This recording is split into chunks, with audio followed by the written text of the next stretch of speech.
Welcome back to the DNA Pest Control Podcast with your hosts that are not getting sick, Daniel and Aaron. Okay. I don't know why the common theme this week is everyone's getting sick. My voice is pretty clear. I'm feeling pretty good. How are you? Mr. Allergies over there. Yeah. Question for the audience. Is sneezing a symptom of being sick? That is a great question for the audience. Mm-hmm. And if you are from a third or second world country, you're not allowed to answer. Okay. Yeah. And I'll explain later on another episode. Yeah, we'll get back to that. This would be good to add to the question, the Q&A. Perfect. Is sneezing a symptom of being sick or getting sick? I guess we'll have to find out on the Q&A. We're going to get a doctor in here. I know. I got a good neurologist I could get on. Oh, yeah? I mean, it has nothing to do with common colds, but... He knows more than us. Yeah. I actually have a good buddy who's a doctor, too. I can ask him. I think he's like a nose, throat. What are they called? Oh, I don't know. I know what you're talking about. We're techs. We're not doctors. We're not educated. Respiratory. There you go. Something like that. Okay. Let's jump into it. Stop screwing off, Aaron. My bad. Yeah, get back into this. So we want to jump in. We just actually were kind of going over some Q&A questions for this month. And some of the questions are actually pretty good that we'll cover. And we're not doing that episode today, just so everyone knows. But a lot of that, those questions that we are going to hit on at the end of the month, and so you can kind of reflect back onto this episode when you're listening to that one, is really education, right? We hit on education quite a bit. There's a lot of platforms with a lot of education. Actually, and I want to give a shout out to, this was an old PCT magazine. Sorry, guys, I'm not caught up on all the PCT magazines. Yeah. But I do go through them eventually. And a shout out to Pest Posse. They were actually in the PCT magazine. Nice. Yeah. And so they had an interview, and they were interviewing a lady about essentially when to fire people and how to fire them properly, which would have been good to know probably earlier. Yeah. Inside joke. Maybe. Yeah. But really good. It was cool, so good job, guys. That's pretty cool that you guys are in there. Definitely. Someday we'll be on your level. We're getting there. Hopefully. But education, education is huge. PCT magazine goes into there. Some of it's junk, some of it's good. You can really learn from anything. The Pest Posse coming out with their video, their vlogs and everything like that. There's a lot of stuff to learn on a lot of those platforms, especially if you don't know where to look, and you don't know what to do. Now it gets a little bit more choppy because how to spray and what to spray is pretty easy. A lot of education there. A lot of vendors are going to be able to help you. There's massive companies, Viserys, Target, Forshaw, they sell all these products, and they have teams of guys that can educate you in a lot of treatment methods. I think the hard one though is, a lot of the education that you don't get from school and you're not going to get from a sales rep. They can tell you how to use the product or what product to use.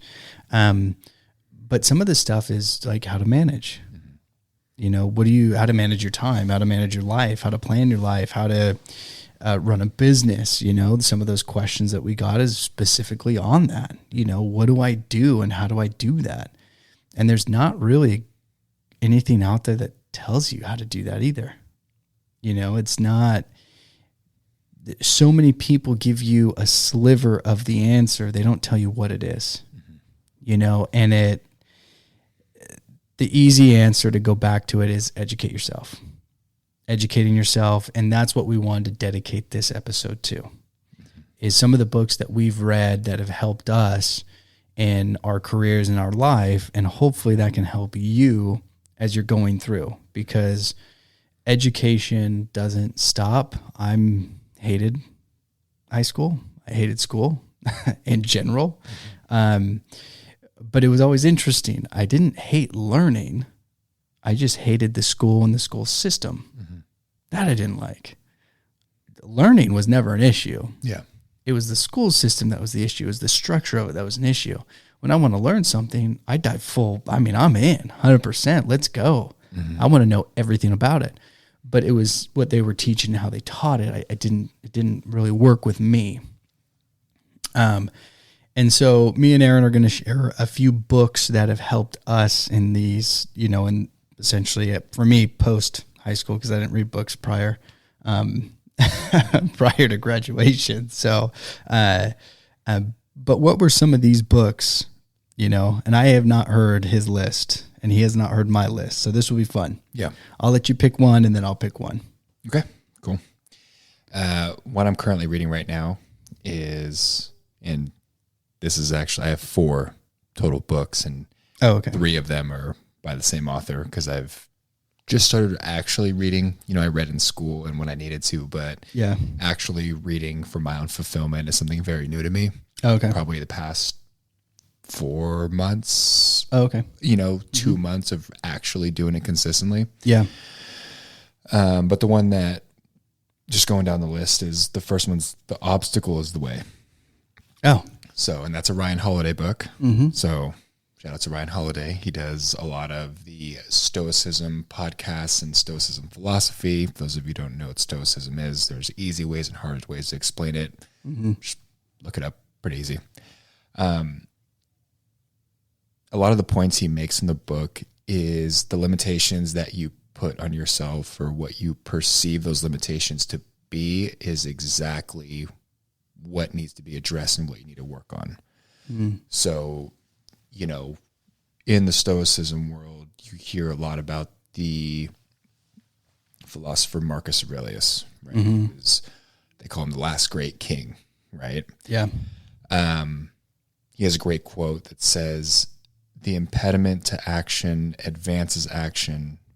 What stands in the way becomes the way."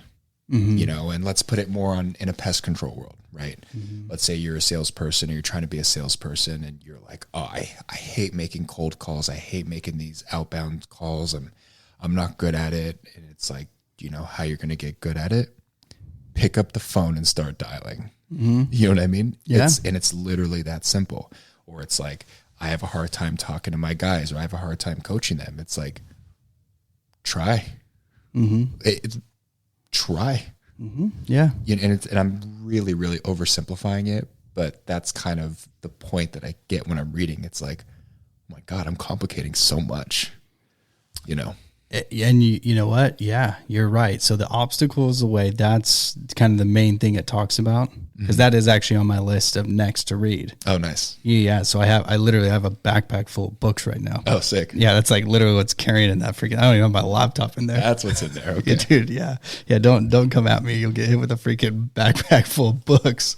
But that's one of them. Yeah. Okay. So the obstacle is the way.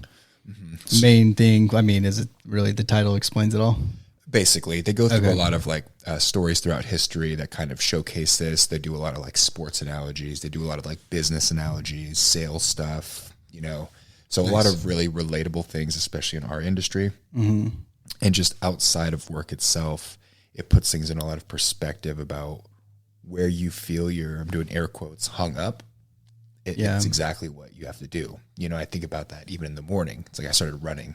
You know, I'm like, I hate running. My knees hurt, this and that. And it's like, dude, you start running more, it's going to get easier. It's literally the way. The obstacle is the way. Yeah. No. Okay, cool. That's going to go in line with a lot of stuff that I'm actually reading right now. Yeah. But okay, that's awesome. I like that. Shoot, let's see. I will pick, I got quite a bit. Should I keep it lighter? No, we're just going full board. A good one I will say that I've read, and it's actually helped quite a bit in business. So for the guys who are in the business side, they got their foot in one and in the other, and they're kind of deciding what to do and how to do it. This is not the author. I'll get to the book in just a minute, but there was a guy who did say, you have mentors. You have unlimited mentors, really. The problem is they're just inside a book and you got to read that book or you got to listen to that book. So some people get scared of that. And so guys that are riding around, you're listening to a podcast, you're already educating yourself. Get an Audible book, right? Jump on there, get it, download it, listen. But this one's Shoe Dog. Have you ever listened to Shoe Dog?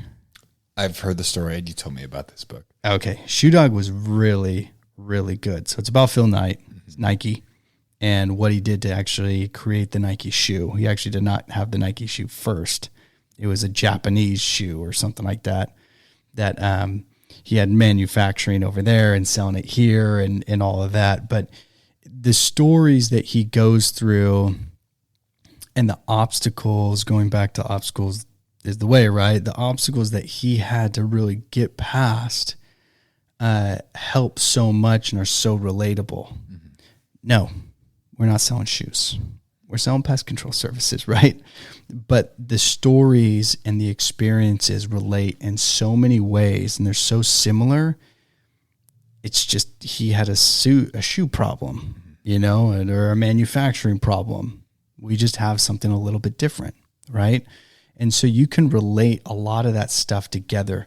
And so Shoe Dog as a story was super good. Yeah. The book was really, really good. They wrote it, the stories, where he came from, kind of getting to where, the whole Nike swoosh, the color.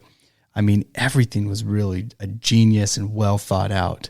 But that just went in to show the dedication that he had onto that. Mm-hmm.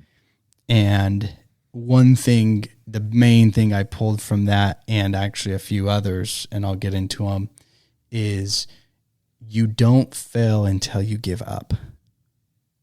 As stupid, as easy, as many times as somebody says that, it's so true. Because he was one that he had so many things going against him. Yeah. And he didn't give up. And because he didn't give up, he started landing these crazy deals, and he got on with athletes. And actually, like every great athlete you can even think of, he signed, and Nike has them. Yeah. Or had them. Mm-hmm. So it's pretty cool to hear that, go through and, I listened to it. So I heard that story, but that's a good book. I need to go back and actually listen to it again. It was great. I like that. Yeah. All right. What's your next? I'm going to combine these two because they're basically the same book. Okay. So sorry to steal this one from you. And thanks again, Ryan Holiday. I have the Daily Stoic and the Daily Dad. I'm going to combine those into one. Okay. I got introduced to the Daily Stoic through the Daily Stoic podcast, one of the normal podcasts I listen to. Okay.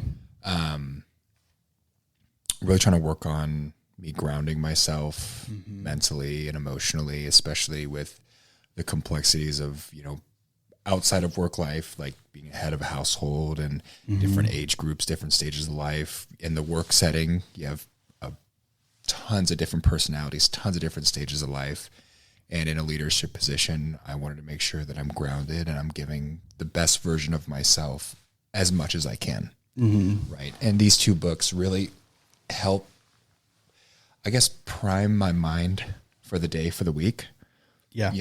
Journaling has been a huge part of my daily practice. What I really like about the Daily Stoic and the Daily Dad is it starts off with an excerpt from usually Greek philosophy, or it starts off with a story, and then the author will break down of how it kind of applies to day to day and make it a little bit more digestible. Mm-hmm. Each day is dated, so January 1st all the way to December 31st. Mm-hmm.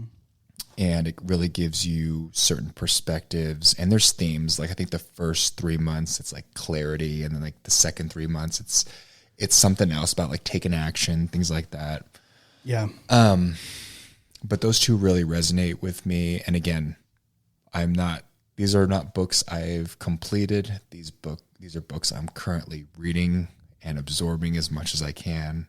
Yeah. And it's amazing how much you actually learn about yourself when you sit and read for 30 minutes and then journal about it physically on a paper. Yeah. Not typing it in notes, but actually writing out the words. Yeah.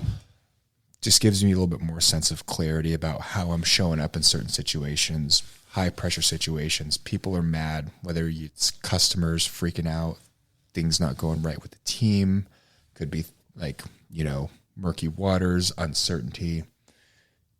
In a leadership role, you're the first person that people are looking at. How are you acting? How are you behaving in these moments? Sets the tone for whatever setting you're in if you're in a leadership role. Yeah. Or if you're looking to be in a leadership role, how are you handling some of these higher pressure situations? And that's kind of the best information and insight I've gotten from these books so far. Yeah. Just a little personal note, I'm a caretaker for one of my siblings who just turned 18, right? And that was a little over 10 years for me ago. And it's incredible how I at first I thought I was like, oh, I'm young, I could kind of relate to him. And it's just like, dude, he's like my kid, Yeah. And I'm like sitting here like freaking out, trying to make sure that everything's perfect and, he's going to succeed well in life. And I'm realizing, dude, my anxiety and how I'm approaching the situation is making things 10 times worse. What I mean? So it's really good for self-reflection. Oh yeah. No. And that's one on my list, and I'll hit that too. But yeah, those are all really, really good. And it is so relatable in the technician world. And if you haven't, and most of us who are teching, no matter really where you live, unfortunately, we're on the rougher side of things, right? I mean, we don't, how do I say this in the nicest way? We're not pussies. There you go. We're not. What we're doing, we're killing things, and we know that. We have to make it a little bit more sensitive sometimes, but that's what we're doing. That's what we're paid to do.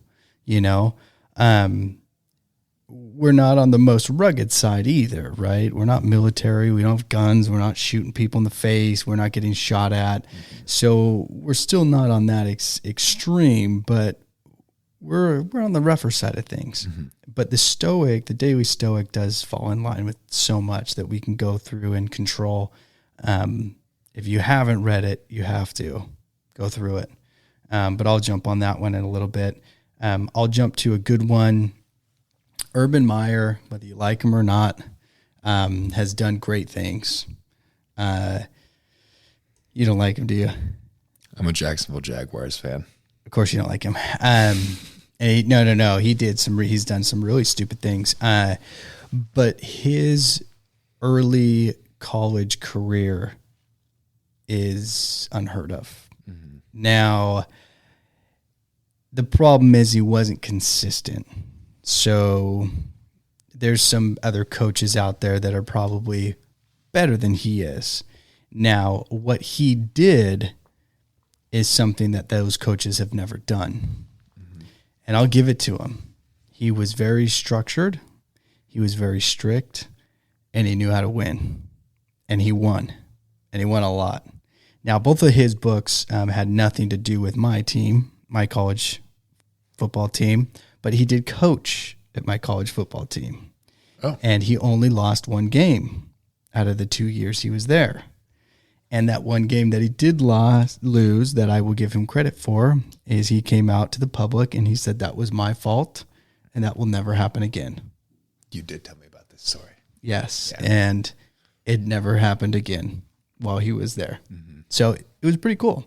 But those books, he actually talks about a rule that now I'm actually starting to see more and more. So I think social media has picked it up and has tried to make it get more popular. But he, I think, was one of the, not the original person who came up with it, but one of the earlier people who kind of lived by it. And it was the 80-20 rule. Everyone knows the 80-20 rule by now, I would assume, right? And I'll explain what that is. 80% of your money is coming from 20% of your business, right? Or you could go vice versa. The 20% is coming from the 80%. In his mind and what he looked at is, as a football team, my top 20% of guys are the starters. And then we have the bottom 80, which are lazy. That's your 80-20 rule. There's usually 20% that's producing the 80%, or I may have said it backwards. Sorry. 20% of your business is producing 80% of your money. Right. And that's what it kind of goes down to, is you have an 80-20 rule naturally in life. And it seems everything kind of goes into that 80-20 rule. And he lived by that 80-20 rule when he was doing everything. And what he would actually do is he would try to pair one of the top 20% with a bottom 80% to get them, because he knew if I can get an 80%er with a 20%er, then it would click. Mm-hmm. And what he would do, and one of the rules that he lived by was, you're a 20%er. 20%ers want to go to the gym at 4 a.m. Mm-hmm. They're going to go pro. I know that, because they're 20%, And so what he would do is he would say, hey, look, the gym is closed at 4 a.m. unless you bring an 80%er with you. Ooh. Then you're allowed to go to the gym. And so he started creating these rules, for his teams, which brought his team, and he was trying to offset that 20-80 rule, 80-20 rule, right? So he's trying to get it to 30-70, 60-40. And it was cool, some of the ideas that he had, but the strictness there was so intense. Mm-hmm. You weren't allowed to show up on a field when he went back to Ohio, his hometown where he wanted to coach. The entire team wasn't even allowed to wear the practice jersey with the letter outwards. They had to wear it backwards, inside out, because you weren't worthy to wear the O on your chest. I mean, how he did it, it was literally everything was to create this. You earn that O. Mm-hmm. You earn that jersey. You earn the starting. We're going to make it happen. Mm-hmm. And he was another one, not only at my school, and he brought us undefeated. Ohio State, when he was there, I think they were the first and probably only team I know of in college football who won the national championship with a third string quarterback, which is unheard of. Yeah. Not your first, not your second, your third. I guess the 49ers, if they would have not won this year, but the year prior, it would have been like that. They would have topped that. That would have been phenomenal, because they were working with a third string guy, and he brought them as far as he did, right? But there was just some really good things to pull from it. Like it or hate him, he's not a good guy now. He's really kind of let his life go. But in those early stages, he took his career and his job so seriously, and that is what we are missing too in this industry, is more guys that are willing to take the industry seriously and create something. Mm-hmm. They're just kind of letting it happen to them. They're not creating it. So read that book. You can just type in Urban Meyer. Both books will pop up. Either one, doesn't matter. I'd say both, but nice. Go into it. And it's not him writing it. It's actually, it's a history of him and his career at those schools. Mm-hmm. So it's pretty good. Nice. Yeah. Right, your turn. Okay. The fourth one on my list that I'm currently reading, it's a book. The title of it is Level Up. Level Up. Okay. Level Up. It is written by one of probably the longest podcasts I've listened to. So Mindset Mentor podcast has been going on for about 4 years now. I've been listening to it for about 3. Oh, okay. It's really falls in line with what I've been trying to work on myself in terms of taking control of my life and actually being the captain of the ship of that, whether that's personal, business. I am not big on self-help books. Originally, I wasn't. Oh, okay. What I really appreciate about this book is he actually goes in depth with neuroscientists, psychologists, explaining why certain people behave the way that they do.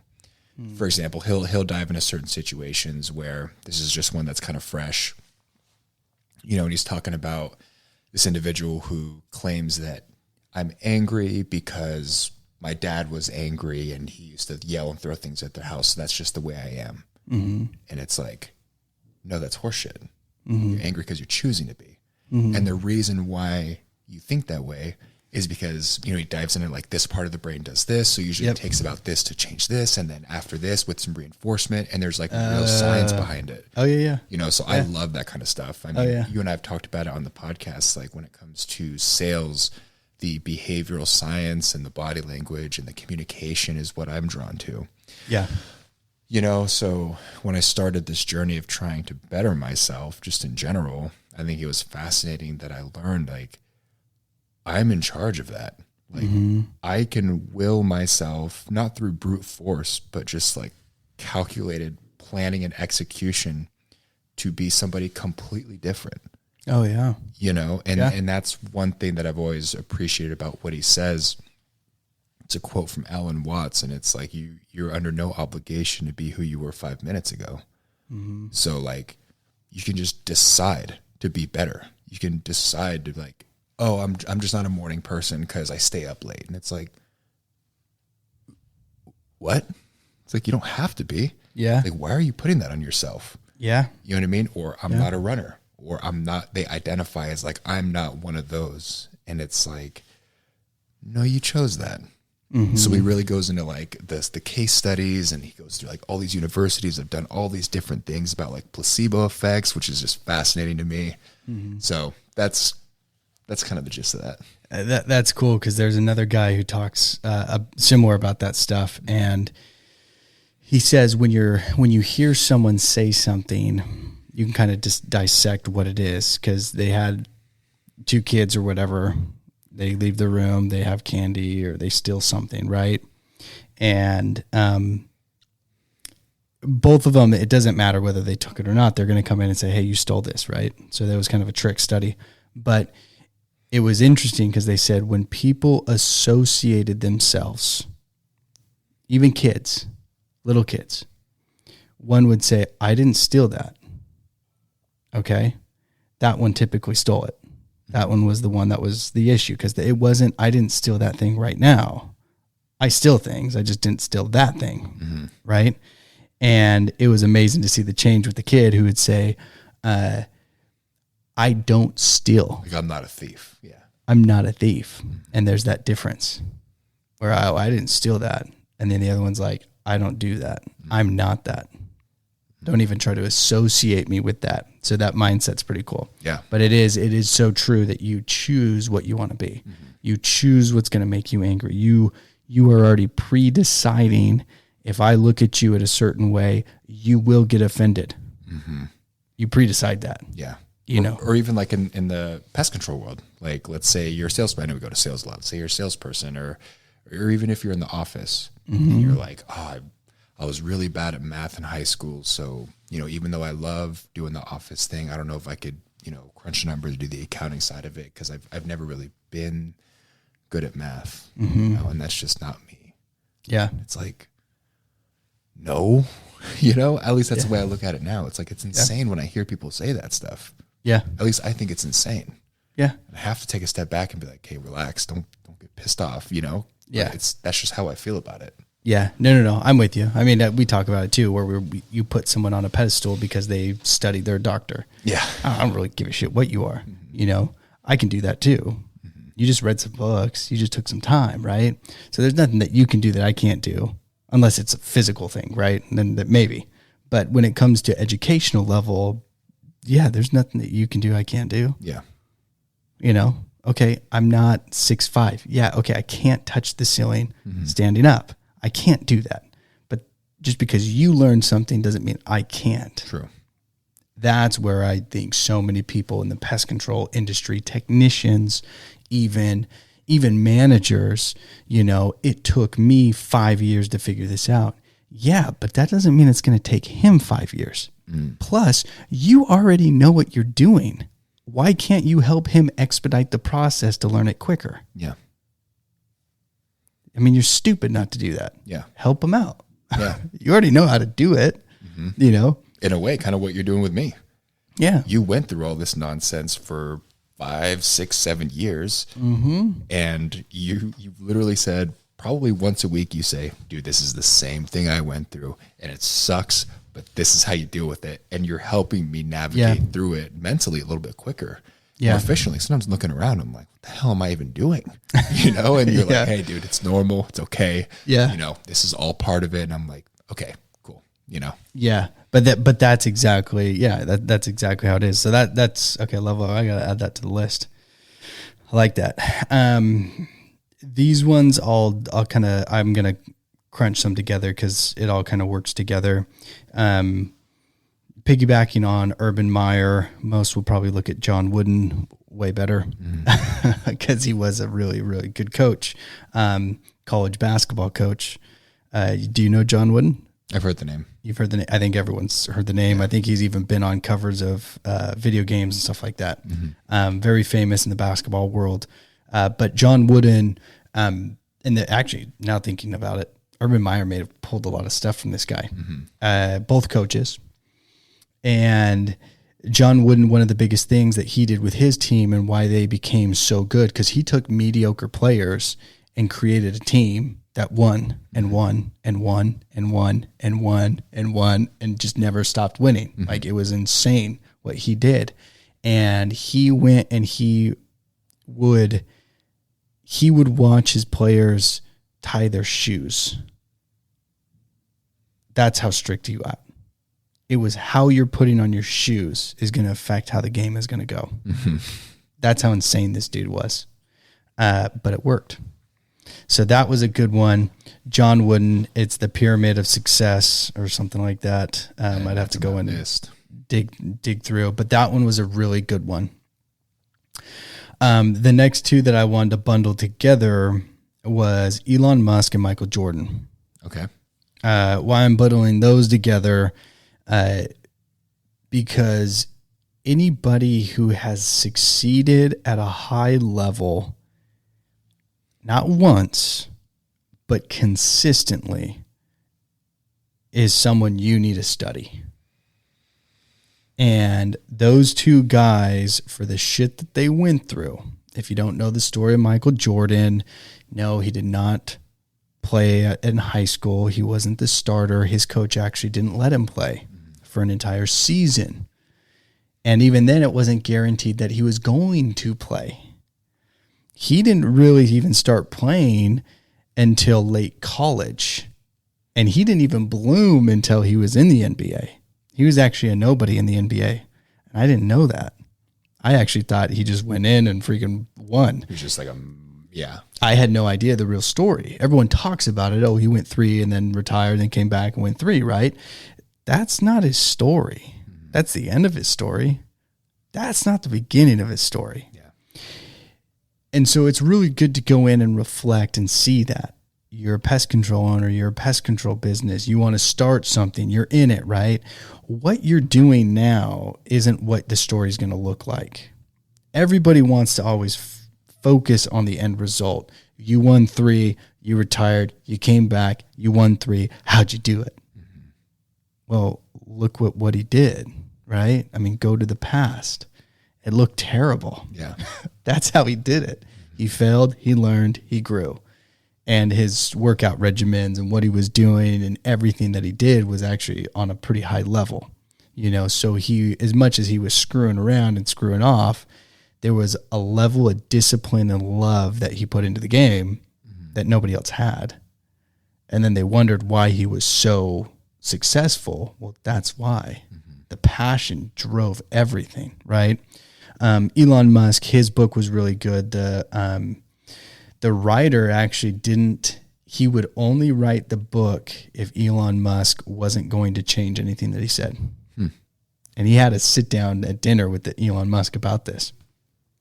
And now we know that Elon Musk he is today, but he didn't start off that way. He actually almost lost everything multiple times. Yeah. I mean, literally $0. And you can see the interviews he goes through and stuff like that on social media. But that book talks about the story and what he did and how he did it, the rounds of funding that never got funded, and where he almost lost everything, where he was literally betting on everything. I think he was sleeping on like his ex-wife's couch or some friend's couch. This dude's in a private jet flying across the U.S. and he's sleeping on his friend's couch, right? He was working 80 hours a week, 90 hours a week. I mean, he put in time. So when people go in and see Michael Jordan, they see Elon, and they sit back and say, oh, wow, you know, like they did this, they did that. And it's like, you don't even know what they did. You know, guys come in, oh, I want to do what Aaron does. You don't want to do what Aaron does. You don't even know what he does. He didn't even know what he was getting into. He just took over what I was doing. Yeah. True. You know, but it's like, they don't know. They don't know what that looks like. They don't know the exhausting amount of hours. They're doing freaking 6 hours a day and bitching about it. And it's like, you don't know what it takes. You don't know that this dude was literally working, you know, at freaking SpaceX or even at Tesla till midnight, 1, 2 in the morning. You know, no one saw that. No one saw that. They see his interviews. They see that he's doing some stuff with cartoons. He's having fun. They didn't see what he put in. Yeah. Jumping into those books, seeing what Michael Jordan put in, seeing what he actually didn't get to do because coaches wouldn't let him do it is amazing. That's really cool. You know, no one sees that though. They see, oh, wow, look what he did. Yeah, no. Don't look at the end result. Look at everything prior. That's amazing. The end result was going to come. The resilience behind it was amazing. Yeah. So those 2 books were really good. You said you don't have any more, right? No. That was it. Okay. Ask me next year. I'll have quite a bit more. There we go. I like that. I have a ton. I tried to keep it down to some of my favorite ones looking back through them all. Ray Dalio. This is for the business guys. If you want to understand finance, if you want to understand money, Ray Dalio is literally your man in every aspect of the world when it comes to that. Economics 101, Ray Dalio kills it. This dude dummies everything down. I couldn't praise him enough. I mean, he makes it so simple. And he doesn't hold back. I mean, that was the whole point of him coming out with his books was, I'm to that next point of my life to give back. And so everything comes down to the stock market, the world markets, the fluctuation in money, what's happening in the market today. Ray Dalio's got it covered. He is every single one of his books, and there's a ton. Principles was his first one, which was really, really good. Great book. And it teaches you so much about business and what's going on in the business world, right? And what he did to build his business and what he did to create the success that he did. Really good book. The next one, and I'm kind of going in a funky order, and the last one I actually want to hit on, which you already hit on, which is the Daily Stoic. But Change or Die falls in line with the Daily Stoic and falls in line with a lot of stuff that we go through and control in our life. Yeah. I'm not going to hit on a ton on it because the Daily Stoic is going to clean that one up. But Change or Die essentially is going in and saying it didn't matter if someone was diagnosed with an illness that they could actually cure by changing. And they were told, Aaron, you are going to die if you keep doing this. And they would change for a couple weeks, go right back to it and die. Crazy. It was really crazy because these people didn't have to. They actually didn't have to die. That was the craziest part about it. So it's a good book. Wow. But it essentially went into the science behind it and what you actually, how crazy it is that people won't change even though the result is going to be death. They would rather keep doing what they were doing and die than change and live a good life. Amazing. That's actually, I want to add that one too. Change or Die. Yeah. The other great one where all of these guys get most of their stuff from, Grant Cardone gets it from it. He actually talks about this book. A lot of the gurus get it. A lot of the business people have actually pulled from this book. Is one of the classics that have been around for a lot of years. I don't know how many years. I want to say a century because I don't know if it's been around that long. But The Richest Man in Babylon. That is such an easy read, short book, but holy crap. It is biblical. So it has those type of, it's that type of read. It's like a biblical style, not Jesus, okay, not religion, but it's a biblical style, right? Because they're talking about Babylon.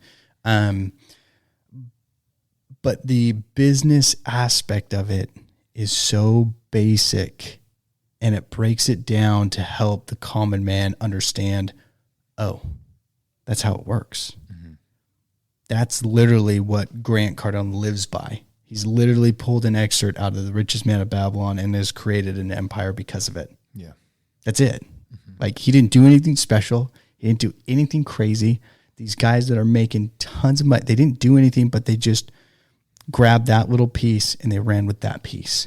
And there's so much more to the book than just that, but that's what they grabbed and they lived by it. Which brings me to the next one. So Richest Man of Babylon's a really good one. I don't know who wrote it. I'd have to look it up. I'm not giving you guys like actual book names. I'm sorry. Because some of the books, there's like, they've written a couple books and they were all good. Yeah. So just like look up all their material and soak it in. But the last one I did want to hit was the Daily Stoic and the Daily Stoic Journal. What's that guy's name? Ryan Holiday. Ryan Holiday. Good job, dude. I mean, I'll give him all the credit in the world for that. So the journals I didn't see until later after I started the Daily Stoic, which I started in the beginning of January and was following along. And then I found that there was a journal tied to it. And that now has brought me back into the journal and the reflection. So as you do, the journal is reflecting what that excerpt reads per day, right? It has a morning reflection, evening reflection. But over the past 7 days, I've been trying to catch up because I started back at January 1. And so I'm catching back up. But I realized it's been actually like, he's literally like hitting you in the head with a hammer with it. He asks different questions, but it all results back into the same exact thing. And the same thing goes down to what you can control, right? That's stoicism. Yeah. Let's cut all the fat. Stoicism is your mind, what you can control. And what you can control is your mind. That's the only thing you can control. You want to argue about it? We can sit down and argue. You can't control anything but your mind. You can't. You can try to give me any example of, well, you can control that. No, you can't. You can prime your day for something good. You cannot control your day. Yeah. You can't. You can control how you react during the day. You cannot control the day. You can control your feelings because of how you're thinking about situations, but you cannot control those situations. Right. It doesn't matter. And so education and going through that, he asked one of the questions is, why is education so important, or why are you educating yourself? And Tony Robbins says education is potential power, right? It's not power because you can be educated and not use it. So it's not power. It's the potential of power. You can become powerful with it if you're willing to use it. You hold that knowledge up in your head and you're not using it, you're not putting it into practice, there is no power there. You're just a very knowledgeable person that does nothing. So there's nothing there. But the biggest theme so far that is literally the hammer in the head is plan. It's routine. That is what you can somewhat control, right? I mean, tornado comes through, rips your house apart, you die. Nothing you can do, right? Yeah. You can't plan that morning. You could have planned it that night before. You can't do anything that morning. But routine and planning is like everything. It is literally everything. And as it's been hitting it even harder in my head, and I'm looking at so many of these books I've read and so many different things, that's what it is. Like, that's the secret. Yeah. That is literally the golden nugget. No one talks about it. People kind of hint at it. No one talks about it. No one. You plan your morning, you plan your evening, you plan your day, you have that routine, you are somewhat in control. Mm-hmm. That's the secret. It's that easy. Like, that is what it is. Mm-hmm. And now I've been putting it more into practice. I actually did a thing. I actually practiced it a while ago, and it was amazing to see how much we grew and how much was actually done and we accomplished, me and my wife. Mm-hmm. And then we kind of like let it sweep, because it's easy to go do something easier. You don't want to do that. It's hard. It's a lot of work. Yeah. We want to go be lazy. That's what we all want to do. No one wants to go in and put in more work, right? We want to do the least amount and hope that the most will come out of it. This is not how it's going to work. But planning is everything. Routine is everything. The daily stoic, that's what stoicism is. Mm-hmm. You're controlling your mind, and from that, it is a trickle effect of everything. You want to talk about happiness? You want to talk about depression? Why are you depressed? Why are people depressed? People say, well, being active is going to make it so you're not depressed. Well, yes and no, right? Most people who are active aren't depressed. You could still be depressed and active. Yeah. I actually know a girl who is very active and she's still depressed, And no, I'm not talking about my wife. If anyone jumped to that conclusion. I did. You did. No, but it's amazing the questions that he's asking, mm-hmm. and the ties, and maybe he didn't actually even mean it to be this way, but how I'm starting to connect it is what you're planning is you're planning either to have a good day or a bad day, mm-hmm. how you plan it. You can really control that. Yeah. Now from there, your emotions are going to be created from there. Mm-hmm. And I'll give you an example because that still is so vague and weird. I'll give you a grand example. Being punctual. Okay? Being on time, if you're on time, can be good and it can be bad. There's always a result in everything you do. So you're on time and you showed up to work on time, maybe even a little early. You already are prepared, right? Most likely, no one's going to come up to you and yell at you because you were late, because you're on time. Now, being on time, you're going to get everything done in a timely manner. Now that you've gotten everything done in a timely manner, you're probably going to get off at work on time. Mm-hmm. And because you got off of work on time and you controlled your time throughout the day, you're most likely going to get home on time, mm-hmm. when dinner's made. The wife's not going to be mad because you got home on time. Dinner's not going to be cold because you got home on time. You're probably then, if you have a routine and you're in control, you're going to get to the gym on time. Mm-hmm. You're going to get back home on time. You're going to shower on time. You're going to be in bed on time, which then will create the next morning that you're going to wake up on time, which probably means you got enough sleep, mm-hmm. which that's another book I didn't add in there, but read it because it's really good about sleep and the importance of sleep. But all of that just being on time. I only talked about on time that entire time. Yeah. I'm saying time a lot. I know. But that will create so much good, mm-hmm. and positivity. Mm-hmm. Okay, you show up late. That means you woke up late. That means you probably stayed up late. We'll go in reverse. It means you went to the gym late and you probably got home late, which had a fight with your wife because you got home late because your dinner's cold. And now, that's if you're married.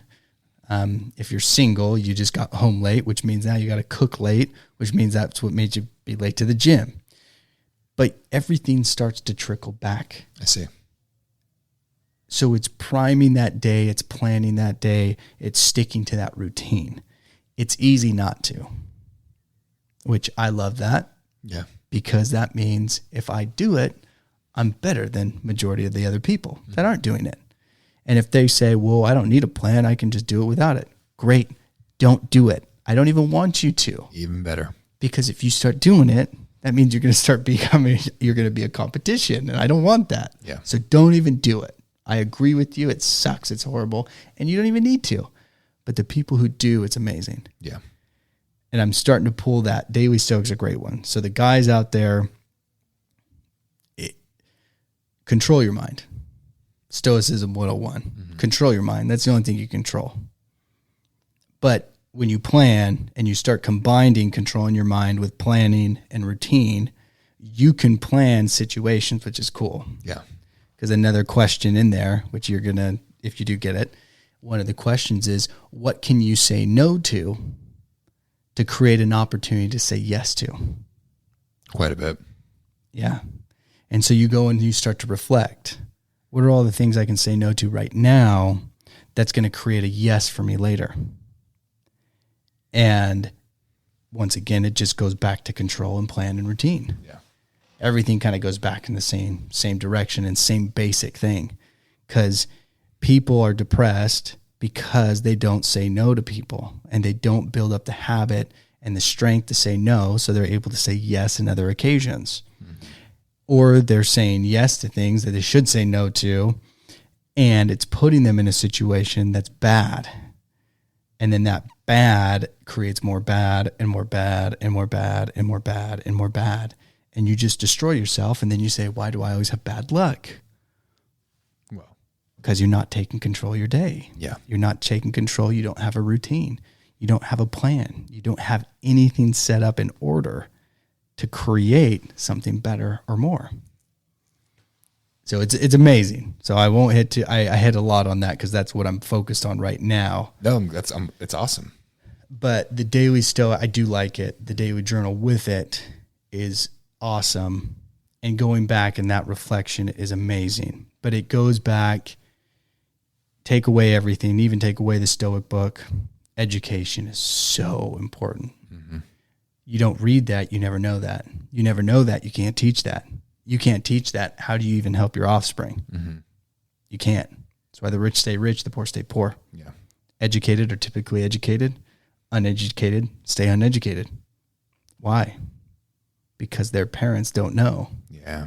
The ones that do know, the ones that have done it, the strong are strong. Athletics are athletic. Why do you think that is? They figured it out. And then they teach the next generation. And then that generation teaches the next one. And then we wonder, why is there another Manning quarterback at Texas who's going to probably go pro? Well, hey, it kind of falls in line. Yeah, it does. But you see that singers are singers, athletes are athletes. You start to see that as it's all going back to it. But it's the education. Yeah. It's following through. Get that routine, get that plan. You want the secret. You want to be better. You want to be amazing in pest control, the office, whatever. Routines. Routines and structure. That's true freedom.